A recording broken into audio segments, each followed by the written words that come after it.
Thank you so much for joining me in this video. It's been a long time since I have made an individual video. In the recent past, perhaps a fortnight before or a couple of months back, the channel was always filled up with session videos, but this one-to-one video is always something that I like so that I can get more personal with you. In this video, by the way, today is September 18, 2019. I'm so happy that I'm meeting you one-on-one. Not too much of a time, it's going to be a short video. So, of late, some of the people have been very much worried about how to handle criticisms, and a couple of corporate training sessions I had and a couple of faculty development sessions I had really narrowed down to the subject matter, how to handle the criticisms and how to have control over your emotions when you realize that people are speaking at your back, and how you would be able to keep your composure when the trustworthy person is trying to show some differences and the person is not living up to the standards that the person used to be.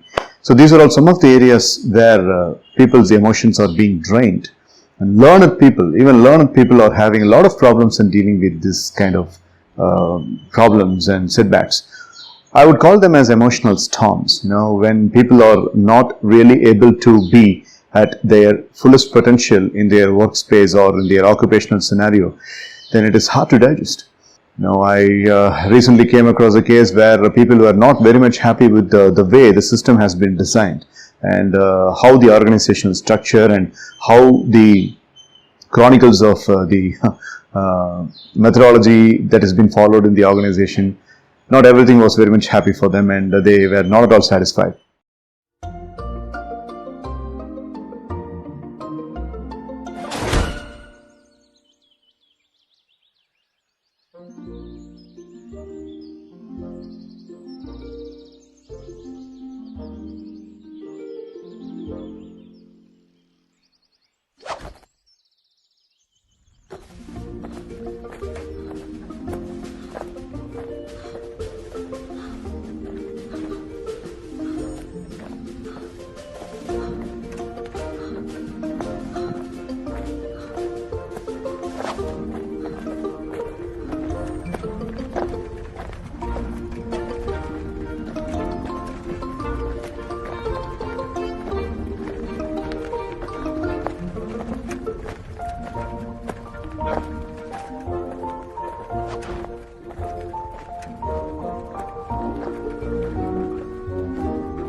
So I was trying to give them some solutions as to how these things, these adversities, can be handled and they will be really having a tough time in handling these adversities, where people were not so much okay with the kind of responses that they get, and the system collapse and all that, and it has been levying a very big emotional turmoil, and they were not able to get out of it. I mean, when they are put into the rock bottom, they are not able to get up. So I was thinking I could arrive at a system, and I recently came across a study which carried some 10 or 11 questions which made me think. Incidentally, I was able to give these solutions to those people who were looking for some handmade solutions for tackling some emotionally downturned situations. And we can call these 10 questions as value-based questions. Let us not name or let us not label these questions with any terminology, because that's definitely going to jeopardize the effectiveness of this technique. So what I would like you to do is, now I'm putting it on the slide, just why don't you focus those questions. So these questions coming up for you. We will discuss about why these questions are being given to you a little bit later, but just get on with these questions, and during the course of this video, after getting the list of those questions, note them down, pause the video, and ask these questions with yourself. That's really going to have a wonderful impact. Shall we try that? Thank you. Thanks for the wonderful cooperation. So here comes the list of questions. Question number 1. How do you fill your space? When I say space, what I mean is your living room or the office desk or the place where you spend so much of time on a piece of, where you spend so much of time in a day. Question number 2. How do you spend your time? Question number 3. How do you spend your energy? Question number 4. How do you spend your money? Question number 5. What do you think about most? Question number 6. What do you visualize about most? Question number 7. How do you talk to yourself? Question number 8. What do you converse with others? Question number 9. What makes you smile? Question number 10. What makes you frown? And question number 11, and the last question, by no means the least, what is the primary goal you have?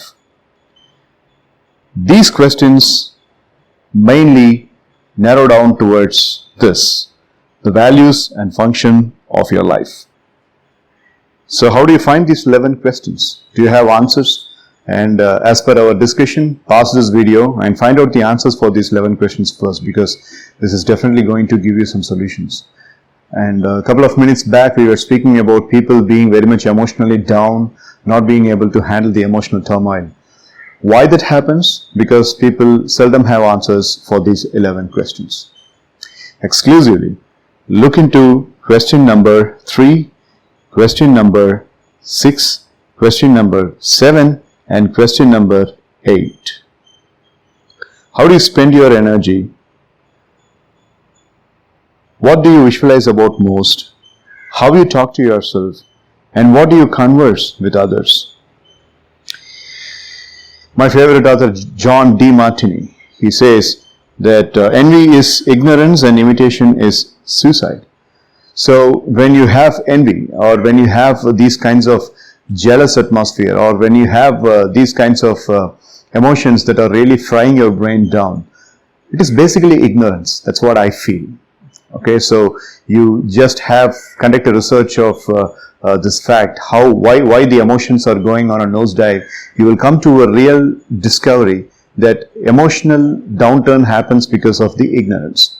Right? So these 11 questions will clear up those ignorance.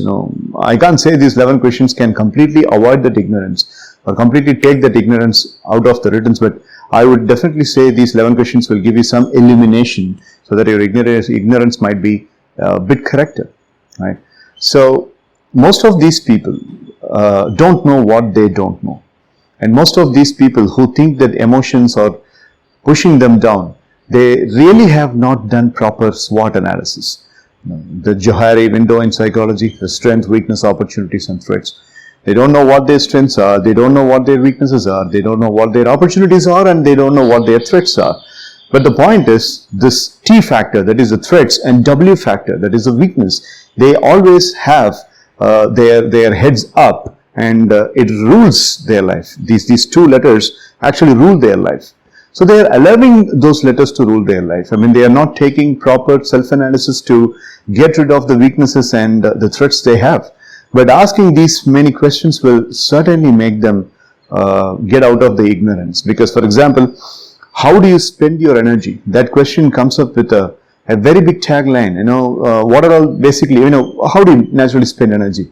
Forget about your work. And when you are not at work, how do you spend your energy? You do some cleaning, you do some household activities, you play some games, you go for a walk, or you listen to music, or you drown your head into the technological gadgets. How do you spend your energy? You got to answer this. Your mind is definitely going to give you an answer which might not be very much good for you in terms of the self-esteem, but still, if you are really taking a good account of this list, it's definitely going to help.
And what makes you happy, what makes you smile, what makes you frown, and what are all the levels of activities that you do on a regular basis, everything, when you ask these questions, sometimes it happens that we are just we are just throwing the light with a torch on the darkest areas of our life that had not got any illumination or lighting so far. It's just a dormant area that we have not even thought about.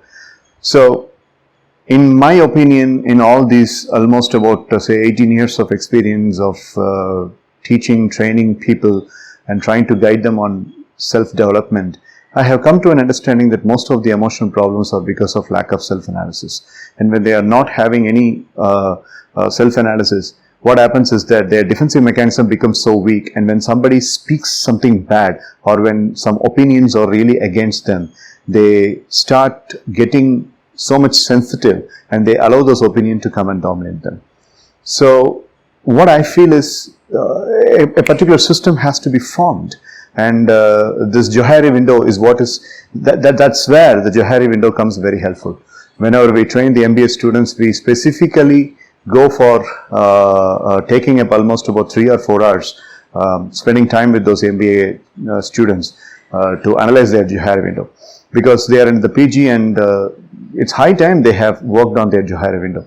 So just imagine if a person comes up with no analysis on Johari window to a level of MBA, it is definitely going to strike the employment opportunities of that person, and it is not going to be very much prosperous in the future also. So what I feel is, this is where we are supposed to do. So first of all, my first exercise in this video is, why don't you take some time and find out the answers for those 11 questions. Specifically focus on question number 2, question number 3, question number 5, question number 6, question number 7, question number 8 and question number 11. I'll be happy if you're spending time on all the 11, but I will be really happy if you're spending time towards these selected areas, because that's what is more important.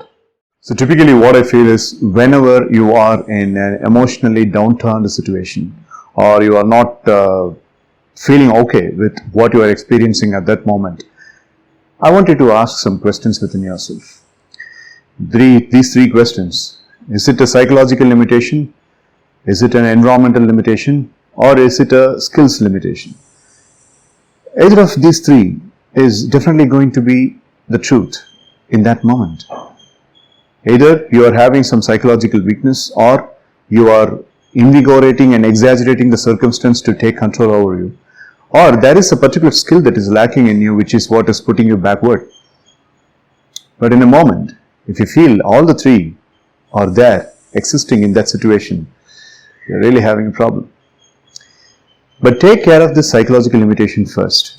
The other 2 will automatically take care of. That's what I feel. So let's say, for example, if a person is not able to answer in an interview, that's the combination of all the 3.